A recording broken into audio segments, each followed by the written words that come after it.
Alhamdulillahi Rabbil Alamin. Asyhadu an la ilaha illallah wahdahu la syarika lah, al-malikul haqqul mubin. Wa asyhadu anna Muhammadan abduhu wa rasuluh, al-mab'utsu rahmatan lil alamin. Allahumma salli ala sayyidina Muhammadin wa ala alihi wa sahbihi ajma'in. Amma ba'du, faya ibadallah,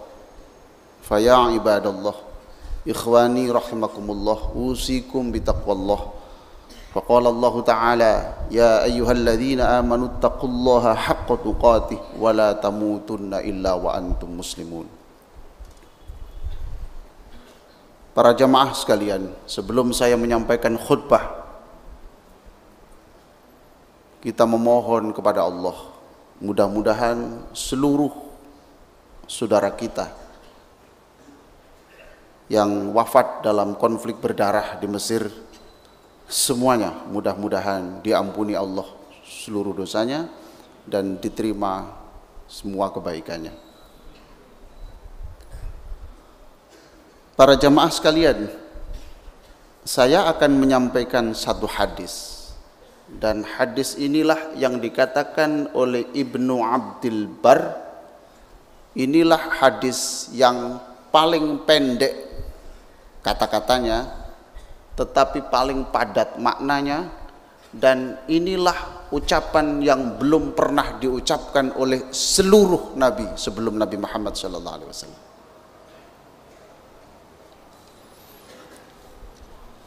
An Abi Hurairah radhiyallahu anhu Qala Rasulullah sallallahu alaihi wasallam, min husni islamil mar'i tarkuhu ma la ya'ni, haditsun hasan rawahu Tirmidzi. Abu Hurairah radhiyallahu anhu berkata, Rasulullah sallallahu alaihi wasallam bersabda, salah satu dari tanda kesempurnaan keislaman seseorang itu adalah kesediaan meninggalkan sesuatu yang tidak bernilai.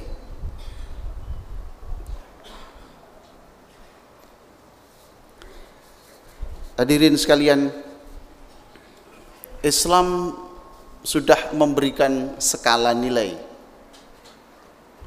Yang tertinggi wajib. Di bawahnya itu ada yang namanya sunnah, itu dianjurkan. Di bawahnya itu ada mubah, itu netral nilai, ya tidak disuruh, tidak dilarang. Di bawahnya lagi itu ada makruh, tidak dilarang, cuma sebaiknya tidak dikerjakan. Tidak dilarang oleh Allah, tapi Allah tidak suka melihatnya. Dan yang terbawah, ini yang paling ekstrim adalah yang haram. Nah, kita diperintahkan untuk memilih nilai ini. Dan kita sudah diberikan alat untuk menilai, memilih di antara yang nilai ini. Yang pertama adalah akal, yang kedua kitab suci Al-Quran, dan yang ketiga ini adalah hadis Rasulullah.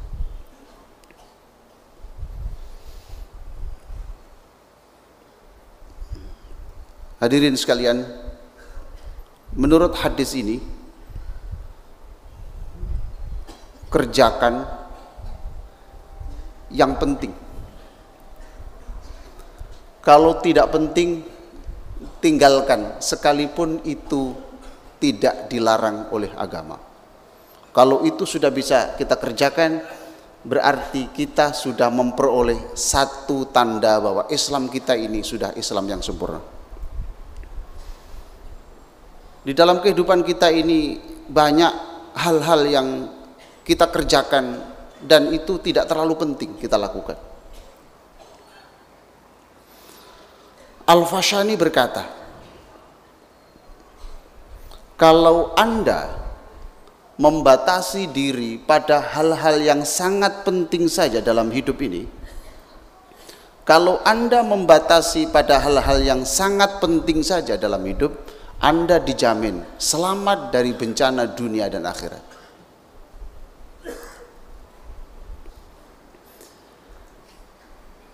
Kita berarti harus betul-betul selektif terhadap apa yang harus kita katakan, apa yang harus kita lakukan. Kita tidak boleh berkata, apalagi yang sampai menyakiti orang. Al-Ahnaf bin Qais pernah ditanya, bagaimana kamu bisa memperoleh kelembutan jiwa seperti itu? Dia berkata, saya berguru kepada hati nurani saya sendiri. Ketika saya disakiti orang, maka itu saya jadikan pegangan. Berarti saya tidak boleh melakukan yang sama untuk orang lain. Cukup saya yang sakit. Apa definisi tindakan yang bernilai itu? Tindakan yang bernilai itu definisinya adalah kalau itu dibutuhkan untuk kelangsungan hidup dan itu dibutuhkan untuk keselamatan akhirat. Jika memenuhi dua syarat itu berarti penting dan itu harus dikerjakan. Termasuk hal-hal yang tidak bernilai itu adalah perkataan-perkataan yang tidak jelas. Ini manfaatnya apa ini? Apalagi hanya untuk mengundang tawa. Kita ini menyaksikan sebuah ironi besar dalam kehidupan kita ini. Terutama pada saat Ramadan kemarin. Rasulullah mengatakan saat-saat yang Allah mendengarkan doa orang itu adalah ketika detik-detik menjelang berbuka puasa itu. Tapi ternyata tontonan televisi kita ini tontonan yang hanya mengundang tawa, apalagi sedikit-sedikit berbau porno. Tidak terhitung malaikat yang diturunkan Allah menjelang sahur untuk mengamini doanya orang-orang yang berdoa. Tidak sedikit malaikat yang diturunkan ke bumi untuk mendengarkan tasbihnya orang-orang bersujud. Subhanallah. Tetapi justru mendekati sahur itu kita justru melihat suguhan televisi yang hanya mengundang tawa saja. Sampai kapan kita menjadi bangsa yang cengengesan seperti ini? Allah Subhanahu wa taala berfirman, Bismillahirrahmanirrahim. Qad aflahal mu'minun alladzina hum fi salatihim khashi'un walladzina hum 'anil laghwi mu'ridun. Surat Al-Mu'minun ayat 1 sampai 3. Sungguh berbahagialah orang-orang mukmin. Siapa itu? Satu, orang yang khusyuk salatnya, dan yang kedua, orang yang meninggalkan perkataan dan perbuatan yang tidak berguna. Subhanallah.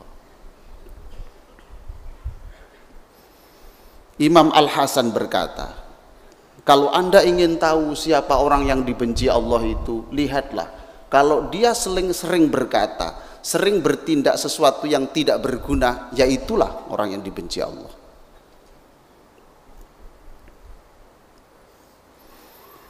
Jadi para hadirin sekalian, ketinggian keimanan seseorang itu diletakkan kepada sejauh mana dia selektif terhadap kata dan tindakan yang dikerjakan.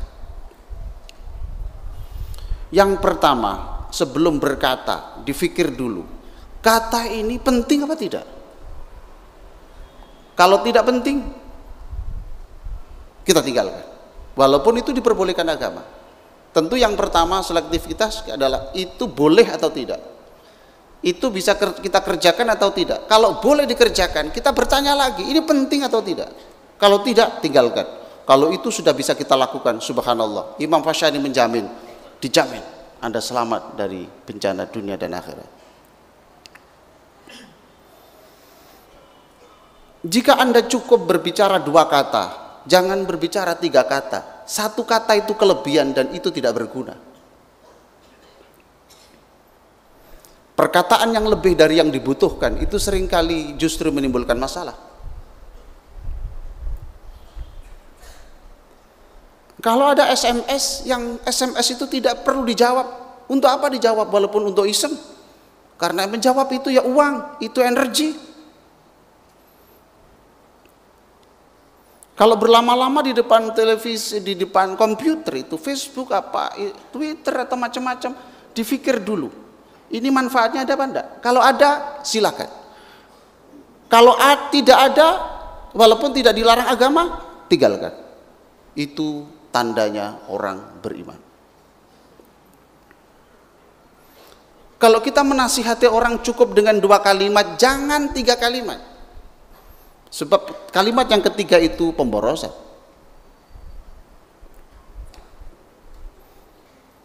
Belanja, mengeluarkan uang, jangan membeli kecuali yang sangat-sangat penting. Subhanallah. Sebab kalau kita membeli sesuatu yang tidak sangat penting, itu berarti kita pemborosan. Jangan keluar rumah. Dulu pernah Nabi Khidir alaihi salam ditanya oleh Nabi Musa alaihi salam, Nabi Khidir, nasihati saya. Lalu Khidir berkata, jangan keluar rumah kecuali sangat penting. Subhanallah, Pak. Jangan keluar rumah kalau memang tidak ada tujuan yang sangat penting. Sebab kalau kita keluar rumah tanpa tujuan yang tidak jelas, satu, kita tidak memberikan kebahagiaan karena kita memberikan kemacetan lalu lintas. Kita boros BBM. Dan kita tidak jelas kemana, dan itu nanti akan terkena masalah-masalah yang terjadi di jalan raya. Kalau kita cukup makan 10 sendok, jangan sampai 11 sendok. Sebab sendok yang ke-11 yang tidak dibutuhkan tubuh, itu jadi masalah di kemudian hari. Subhanallah. Betul. Kalau kita mengikuti petunjuk Rasulullah ini, kerjakan yang penting, tinggalkan yang tidak penting, sekalipun itu diperbolehkan oleh agama. Sebagai penutup, saya sampaikan hadis Rasulullah ini. Min husni islamil mar'i tarkuhu ma la ya'ni. Salah satu tanda kesempurnaan keislaman seseorang itu adalah kesediaan untuk selalu selektif, ya, untuk meninggalkan sesuatu yang tidak berguna. Saya yakin kalau hadis ini dikerjakan, dijamin tubuh kita lebih sehat. Yang kedua, rumah tangga kita dijamin lebih bahagia. Karena rumah tangga itu banyak masalah, karena banyak di rumah itu yang ngomongnya itu sebetulnya cukup 3 tapi menjadi 15. Dijamin ekonomi kita stabil karena kita tidak akan terbelit hutang. Banyak orang punya hutang itu bukan karena tidak memenuhi kebutuhan pokoknya, tetapi karena tidak bisa selektif mana yang harus dibelanjakan atau tidak. Hadis ini kita pegang, dan insya Allah dijamin bahwa konflik kita sesama muslim, sesama manusia ini insya Allah bisa dikurangi sedemikian rupa. Mudah-mudahan khutbah ini bermanfaat. Barakallahu li wa lakum fil Qur'anil azim wa nafa'ani bima fihi minal ayati wa dzikril hakim wa qur rabbi fir warham wa anta khairur rahimin.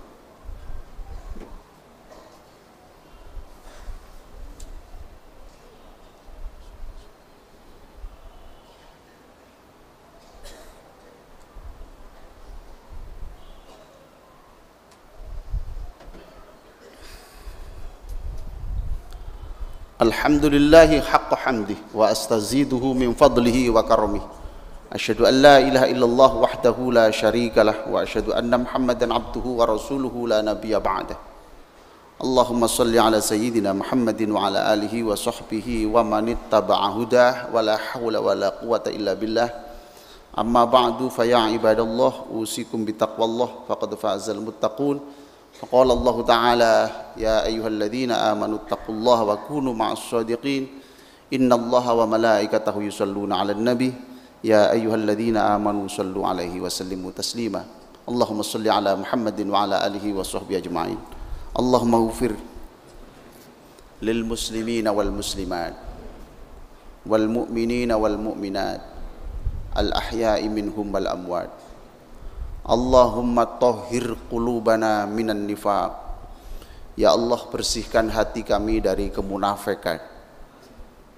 Wa a'malana minar riya. Bersihkan perbuatan kami dari pamer dan ingin dipuji orang. Wa alsinatana minal kidhbi. Ya Allah, jauhkan lidah kami dari kebohongan. Wa a'yunana minal khiyanah. Jauhkan mata kami dari pengkhianatan. Innaka ta'lamu kha'inatal a'yuni wa ma tukhfis sudur. Allahumma inna nas'aluka min khairi ma sa'alaka abduka wa nabiyyuk. Ya Allah, kami memohon kepadamu seluruh kebaikan yang pernah diminta oleh seluruh nabimu. Wa na'udzubika min syarri ma sta'adzaka minhu abduka wa nabiyyuk. Jauhkan kami dari kejelekan yang seluruh nabimu meminta untuk dijauhkannya. Wa anta ja'ala kulla qada'in qadaitahu lana khaira. Wahai Allah, jadikan seluruh takdir yang kau tetapkan kepada kami adalah takdir yang terbaik untuk dunia dan akhirat kami. Wahai Allah, dalam genggaman tangan-Mu lah nasib kami.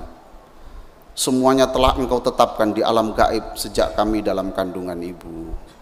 Semua yang terjadi pada kami adalah takdir berdasarkan keadilan-Mu, ya Allah. Wahai Allah, kami memohon dengan nama-nama-Mu yang agung yang Engkau ajarkan sendiri kepada para nabi-Mu. Jadikan Al-Quran sebagai penyubur hati kami, cahaya mata kami, penghapus kesedihan kami, dan pemberi harapan masa depan kami. Allahumma la tada'lana dzamban illa ghafartah. Wahai Allah, kami semuanya ini berdosa. Bahkan kami mungkin tidak memiliki apa-apa, ya Allah, kecuali dosa. Tapi ya Allah, Engkaulah yang akan mengampuni kami. Wala hamman illa farrajtah. Siapapun yang sedang susah di seluruh kaum muslimin dunia ini, Engkaulah yang menghilangkan kesusahannya. Wala saqaman illa syafaitah. Siapapun yang sakit, Engkaulah yang maha kuasa, pasti maha kuasa menyembuhkannya.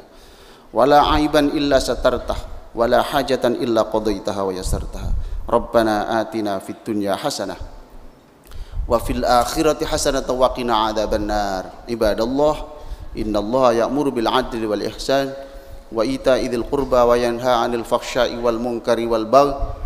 Ya'idzukum la'allakum tadhakkarun wa la dzikrullahi akbar wallahu ya'lamu ma tasna'un.